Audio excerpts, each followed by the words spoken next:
Chikungunya fever एक viral fever होता है जो कि चिकनगुनिया वायरस के थ्रू फैलता है। ये एडीज एजिप्शिया मॉस्किटो के थ्रू ट्रांसमिट होता है। अगर मॉस्किटो जिसमें पहले से ये वायरस होता है वो अगर जाकर एक नॉर्मल ह्यूमन बीइंग को बाइट करता है, ठीक है, काटता है, तो वो अपना वायरस ह्यूमन बीइंग के अंदर या आदमी के अंदर ट्रांसमिट कर देता है। ट्रांसमिट करने के बाद ये वायरस बॉडी में जाकर या ब्लड में जाकर 2 से 4 दिन में बढ़ना शुरू होता है, रेप्लिकेट करता है और फिर ये अपने सिम्टम्स करना चालू करता है। चिकनगुनिया फीवर के सबसे मेजर सिम्टम तो होता है बुखार, जो कि बहुत हाई ग्रेड होता है, 102 से 103 डिग्री सेंटीग्रेड तक जा सकता है। इसमें कपकपी भी महसूस हो सकती है और यूजली ये फीवर जो होता है ये अप्रॉक्सीमेटली 4-5 दिन तक रहता है और उसके बाद आपको बॉडी पे रैशेज़ आने शुरू हो जाते हैं। रैशेज़ में कभी कभी खुजली भी मच सकती है और इसमें बॉडी एक्स भी बहुत ज़्यादा होते हैं। सिवियर बदन दर्द होता है, सर दर्द होना शुरू हो जाता है।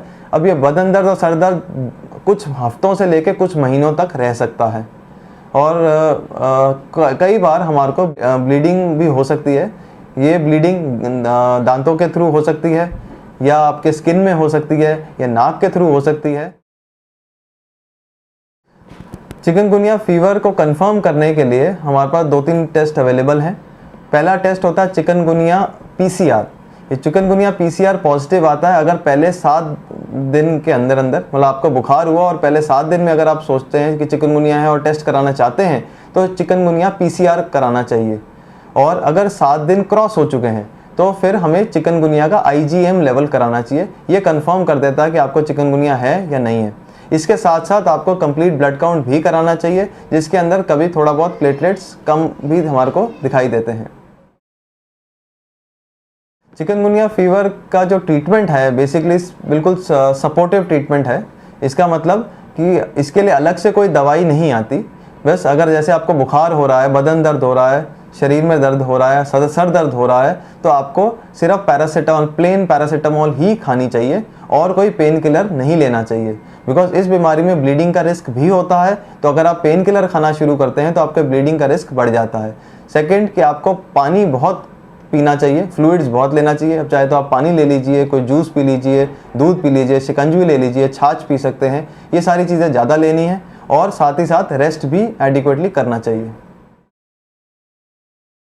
बच्चे जो हैं ज़्यादा प्रोन हैं चिकनगुनिया फीवर के, बिकॉज एडीज एजिप्शियाई मॉस्किटो जो होता है, जो ये चिकनगुनिया स्प्रेड करता है, ये यूजली दिन के टाइम में काटता है। नॉर्मली देखा जाता है बच्चे दिन में या दोपहर में एक छोटी सी नींद जरूर लेते हैं और इस टाइम पे मॉस्किटो बाइट होने के चांसेस बढ़ जाते हैं।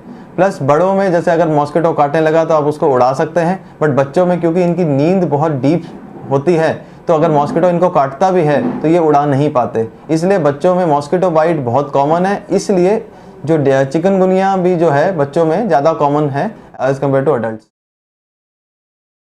लाइफ थ्रेटनिंग नहीं है, तो लाइफ का लॉस होने का चांस बहुत कम है इस बीमारी में, बट हाँ तंग बहुत कर जाती है ये बीमारी। चिकनगुनिया फीवर भी एक वायरल फीवर है, बट मेन क्वेश्चन है कि ये चिकनगुनिया वाला लाइफ थ्रेट मतलब चिकनगुनिया वाला फीवर है कि ये रेगुलर वायरल फीवर है। तो कैसे डिफ्रेंशिएट करते हैं? अगर तो आपको फीवर के साथ साथ कुछ खांसी जुकाम चल रहा है, कोई लूज मोशन हो गए, तब तो हमारे चांसेस कि नॉर्मल वायरल फीवर होने के चांसेस ज़्यादा हैं। यो यूजुअली 2 से 3 दिन में इंप्रूवमेंट भी दिखाना शुरू कर देता है, फीवर उतरना शुरू होता है। बट अगर आपको फीवर बहुत हाई ग्रेड आ रहा है, 103, 104, पैरासीटामोल देने के बावजूद भी ये कम नहीं हो रहा है, बच्चा थोड़ा सिक लगना शुरू होता है, तो हम डेफिनेटली चिकनगुनिया का टेस्ट जरूर कराते हैं, ताकि वही एक टेस्ट है जो आपको डिफरेंशिएट कर सकता है कि इनको सिंपल वायरल फीवर है कि चिकनगुनिया फीवर है। चिकनगुनिया के प्रिवेंशन के लिए कुछ बेसिक चीज़ें जिनका ध्यान रखना पड़ता है, क्योंकि ये एक एडीज एजिप्शिया मॉस्किटो के थ्रू स्प्रेड होता है जो कि साफ पानी में ही रहता है। तो जहाँ पे भी आपका जहाँ घर है, जहाँ आपका काम का एरिया है, वहाँ पे एक चीज़ ध्यान रखिएगा कि आपका कहीं पे भी पानी का कलेक्शन ना हो रहा हो, क्योंकि जहाँ पानी कलेक्शन होगा, साफ़ पानी का कलेक्शन होगा, वहाँ पे ये मॉस्किटो ब्रीड कर सकता है। तो और अगर आपके घर में या आसपास कहीं एयर कूलर्स हैं तो उनको भी रेगुलरली साफ़ करना चाहिए, ताकि आप ये मॉस्किटो को ब्रीड होने से रोक सकें। अगर एयर कूलर्स हैं जो क्लीन नहीं कर सकते, बड़े बड़े एयर कूलर्स हैं, तो उनमें एक चम्मच केरोसिन ऑयल का डाल सकते हैं, जिससे मॉस्किटो ख़त्म हो सकते हैं। दूसरी चीज़ जो ध्यान देने वाली है कि अगर आपका कहीं पे लगता है कि मॉस्किटोज ज़्यादा हैं किसी एरिया में, तो वहाँ पे रेगुलरली फ्यूमिगेशन करानी चाहिए, जिसके लिए अपना कॉर्पोरेशन की हेल्प ले सकते हैं ताकि वो आपको डीडीटी की फ्यूमिगेशन कराते रहें और ये मॉस्किटोज मर जाएं। तीसरी चीज़ होती है कि अपने आप को प्रोटेक्ट करना होता है इन मॉस्किटो बाइट से, जिसके लिए आप फुल स्लीव के कपड़े पहन सकते हैं, मॉस्किटो रिपेलेंट क्रीम्स लोशन लगा सकते हैं, लिक्विडेटर्स लगा सकते हैं, कॉइल्स यूज़ कर सकते हैं और सोने के टाइम में नेट में सो सकते हैं।